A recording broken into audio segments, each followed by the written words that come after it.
আম্মা জান আয়েশাকে নবী বলেন, ও আয়েশা, ওই হাসরের ময়দানে সূর্যটা যখন নিচে নেমে আসবে, সূর্যের গরমে মাটির জমিনটা পুরে হবে তামা। ওই সময় এমন ভয়ঙ্কর অবস্থা, অপরদিকে জাহান্নামের আওয়াজ। জাহান্নাম বলবে, ও দয়ার মালিক, গুনাহগার গুলো আমার পেটের ভেতরে দাও, আমার পেটে ক্ষুধা লাগছে, তাড়াতাড়ি গুনাহগার গুলো দাও। আল্লাহর নবী বলে, আয়েশা, ওই হাসরের ময়দানে যেই নবীদের কোনো গুনাহ নাই, একজন নবীরও কোনো অপরাধ নাই, কিন্তু সেই নবীরা হাসরের ময়দানের ভয়ঙ্কর হালাত দেখিয়া উম্মতেরে ভুলে যাবে, নিজেদেরকে বাঁচানোর জন্য হাউমাউ করে কাঁদবেন আর নাফসি নাফসি নাফসি বলে কাঁদবেন। মূসা নবী উম্মতেরে ভুলিয়া নিজেকে বাঁচানোর কান্না করবেন, আদম নবী কান্না করবেন নাফসি বলে। আম্মা জান আয়েশা বলেন, নবী, ওই হাসরের ময়দানে আপনি কি করবেন? মায়ার নবী কাঁদেন আর বলেন, আয়েশা, ওই কঠিন সময় আমি মাওলার কাছে সিজদায় পড়ে কাঁদবো।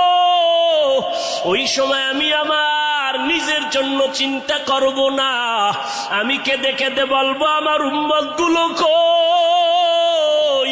ও আল্লাহ, আমার উম্মত গুলো জান্নাতে দাও। একটা উম্মত জাহান্নামে গেলে আমি মুহাম্মদ জান্নাতে যাব না রে আল্লাহ। ও নবীর আশেকের দল, ওই আল্লাহর নবীর কথা মিথ্যা মনে করিও না রে বাবা। আমার নবী 63 বছরের জীবনে একটা মিথ্যা কথা বলেন না রে নবীর আশেক। কেন তুমি আজকে নবীর তরিকা মতো চলো না? চাকরিও যাবে না, লেখাপড়াও যাবে না, ডাক্তারি পড়ো, ইঞ্জিনিয়ারিং পড়ো, প্রফেসর হও, কিন্তু নবীর তরিকার মালাটা গলায় লাগাও, মা বাবার দোয়া নিয়ে সামনে আগাও।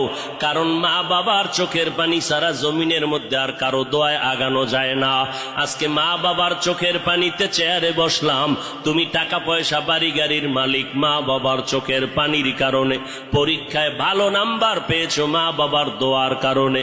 ওই মা বাবার দোয়া নিয়ে তওবা করো আর নবীর সুন্নতের মালা গলায় লাগাও, উলামায়ে আহলে হকের পরামর্শ নিয়ে আগাও। কারণ গুনাহগার হইয়া কবরে গেলে উপায় নাই, গুনাহগার হইয়া হাসরের ময়দানে দাঁড়াইলে উপায় নাই। ওসমান রাদিয়াল্লাহু তাআলা আনহু কবরের কিনারা দিয়া গেলে হাউমাউ করে কান্না করতেন। ওমরে ফারুক দরজা লাগায় কান্না করেন, কবরে কেমনে একা থাকবো, আমি গুনাহগার হয়ে যদি ধরা পড়ে যাই, আল্লাহর কাছে আমার উপায় নাই। আবু বকর নামাজে